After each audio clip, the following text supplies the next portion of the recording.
friends, Jerry Rosa here in the Rosa String Works workshop. We have yet another Eastman in the shop today. This one is a unique color.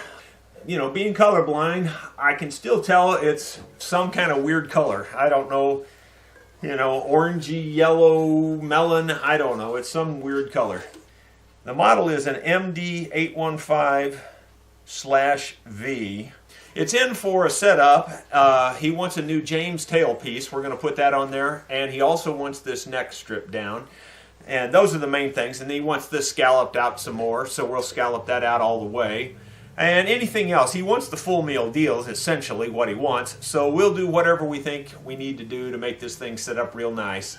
The biggest part will be probably scraping this down and changing out this tailpiece. I'm going to have to order the new James tailpiece, and it sounds like he must be out of pocket for a while, the guy that makes those or sells them. And so I don't know when I'll get it in.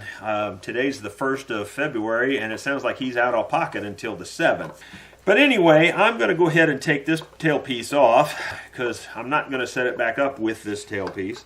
This peg should just pull out of here, but it's real tight, so I'm thinking if I loosen these screws first, then there won't be any pressure on that peg. So that's a tip to you. If you have an end pin that is a large peg rather than a screw, take out these other screws first because this can be putting sideways pressure on this tailpiece and causing this to bind up. It's always good to take these screws out first if you're taking out the end pin. These are long screws. My goodness. They probably go all the way through the block, I would imagine.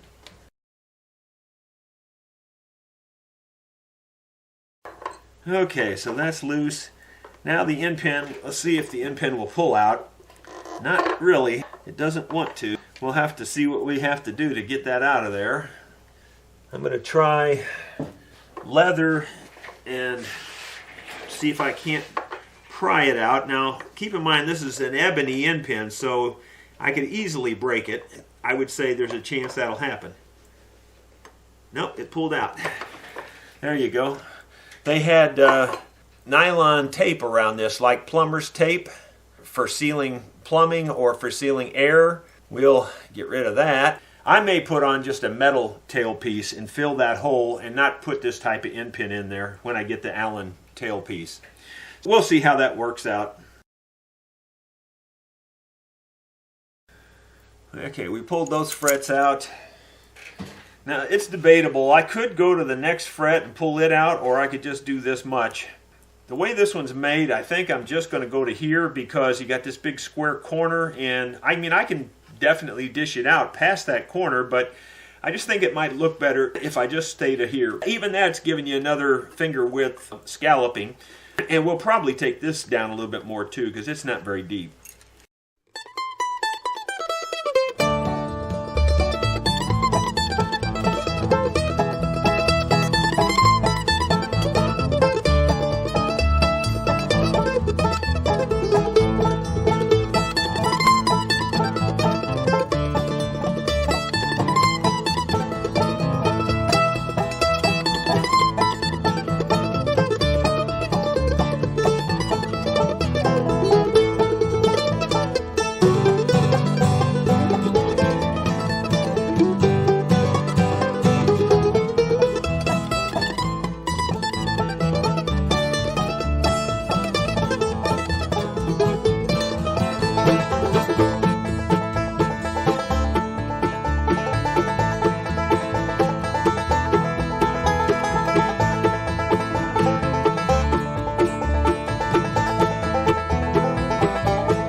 To scraping these necks off, every one of them's made a little different. You know, this one's got a veneer on the back, or at least it appears to be a veneer. It could just be black paint, I don't know. But anyway, so I want to scrape up to that and leave the black. So what I want to do is just get rid of the color part down to the fretboard there. So that's how I'm going to end it. It'll go up to this corner right here and this corner right here, and all this will be gone.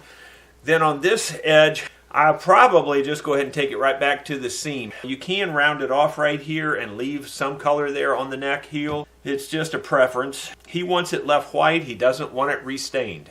I said, okay, we'll do that.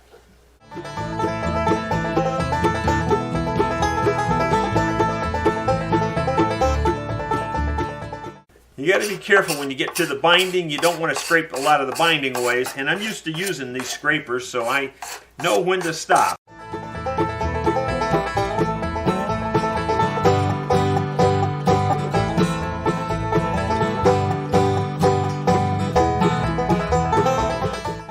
It's the old 80-20 rule. 80% of it comes off real easy. The last 20% takes 80% of the time.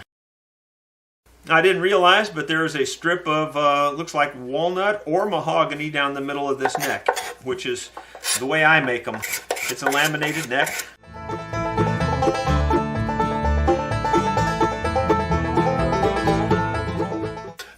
In terms of binding, they put the real old binding on this, which is the same kind of binding I try to get. It's very expensive now because of the shipping, the hazmat shipping.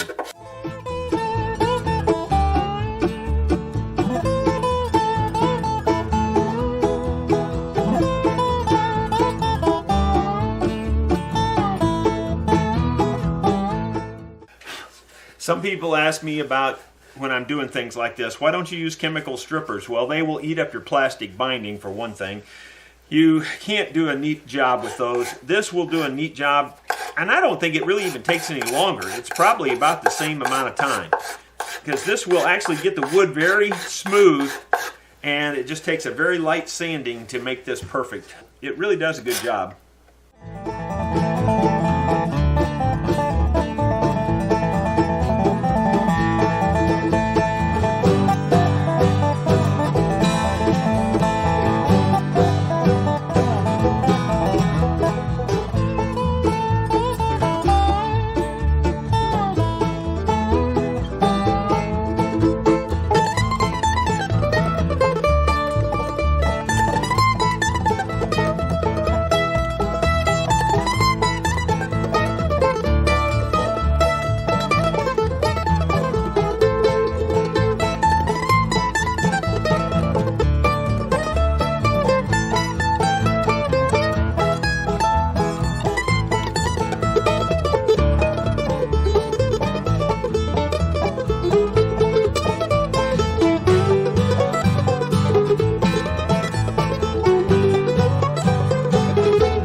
Well, that looks pretty good for a cursory, quick overview of it.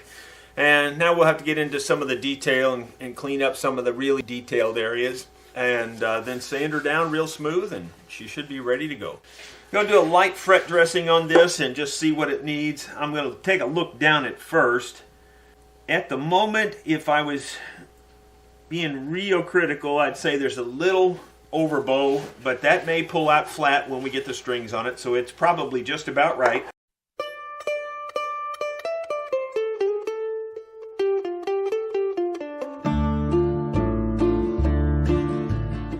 This is a radiused fretboard.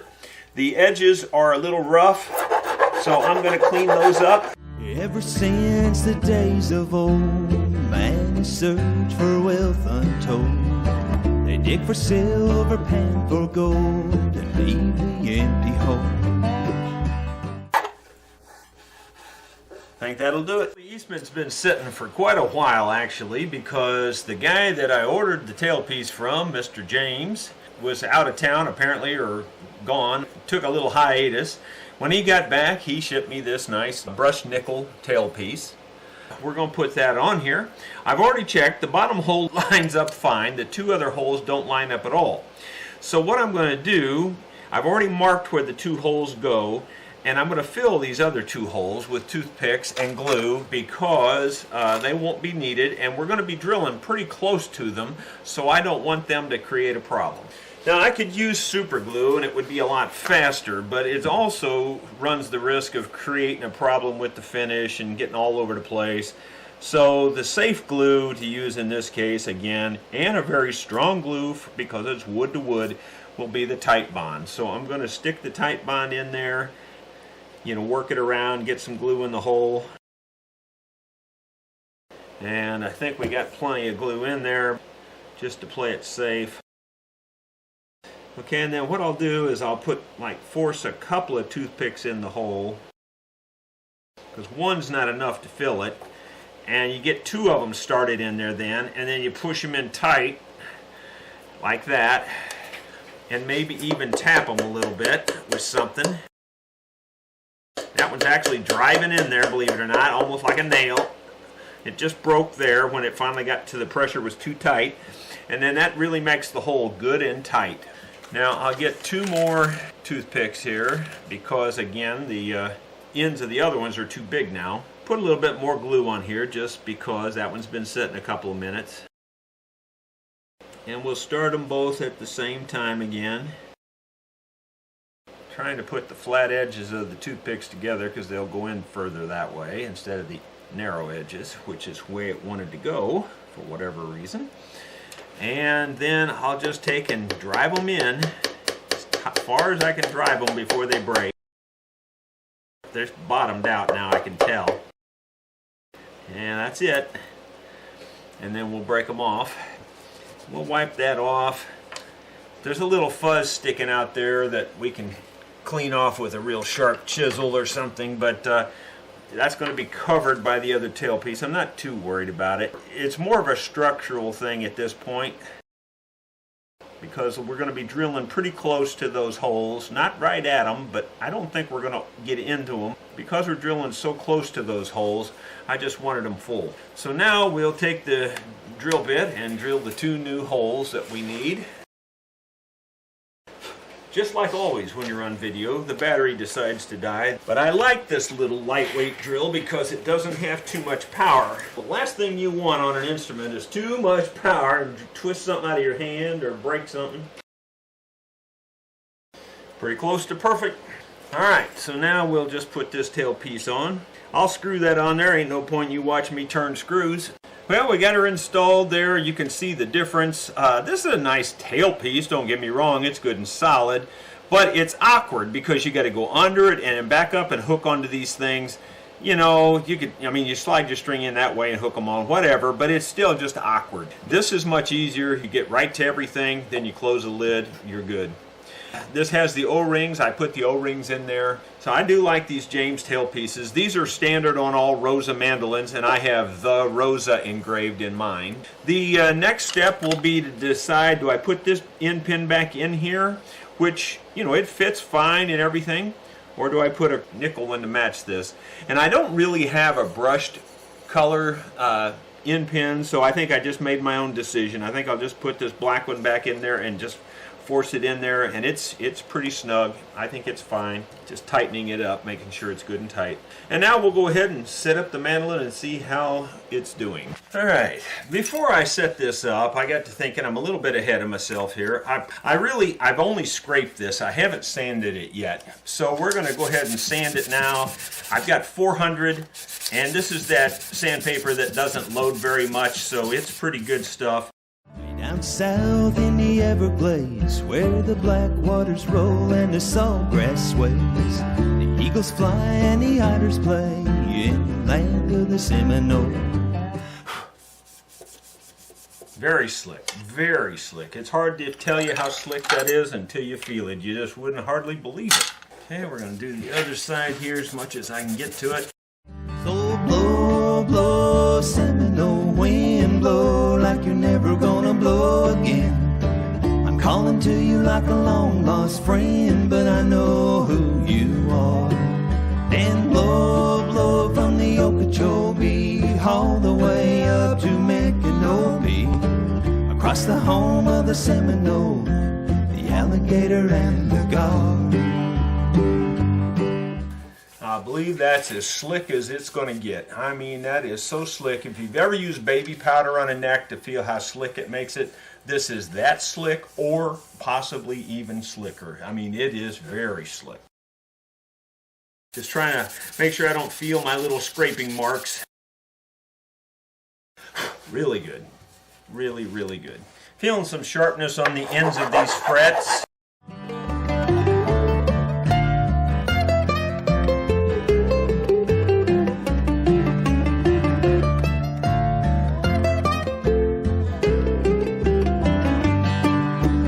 Blow, blow, Seminole wind, blow like you're never gonna blow again. Feels really, really good. I'm calling to you like a long lost friend, but I know who you are. Let's go ahead and put some strings on this puppy and see what she starts to sound like. Just making sure that the bridge fit real good to the top. And blow, blow from the Okeechobee all the way up to Micanopy. That softens them up a little bit. Sometimes they're a little sharp. And these were kind of digging into the top here a little bit. I don't know if the customer wanted me to do a deer antler saddle on this or not. I do have a note here about the saddle, but it doesn't really say antlers. I'll probably just have to call him and just make sure what he wants. Got her all strung up. I went ahead and kept the ebony bridge on here first. I'm going to call the customer and see if he wants the deer antler. And I thought this would be a good example to do a before and an after. People are asking me to do that all the time. This is an ebony bridge that's on here. It's real sharp. I'm going to kill these corners. I just don't like that sharpness. I ride my hand probably a little too close. I catch on that every once in a while, so I don't like it. The more rounded corners you got, the better I like it. Across the home of the Seminole, the alligator and the gold.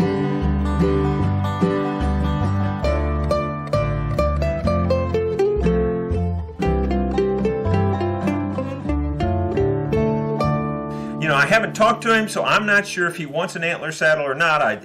We can put one on there if he does. If he does, then we'll do a before and after. And this would be the before. Okay, we'll do a little picking on this with the ebony bridge on here and see what she sounds like. Got a pretty decent sound, pretty nice mandolin.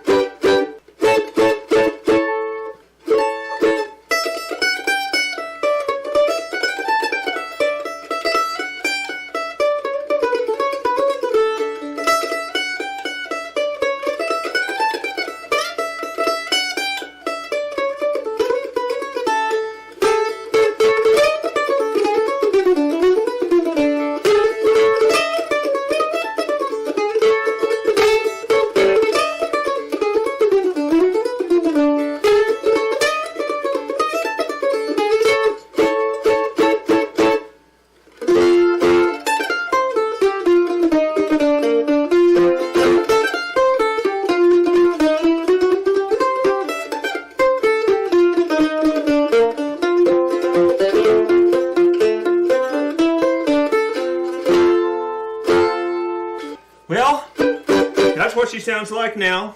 I'll call the customer, and if he wants a deer antler saddle on here, we'll see what it sounds like with that. Well, I talked to the customer, and he did not want the deer antler saddle, which is fine with me. And I don't think this mandolin really needs it for volume. So anyway, hope you enjoyed the setup of this Eastman mandolin and how I removed the finish on the neck there, and we got that new tailpiece in there. It's a pretty nice little mandolin. Thanks for watching.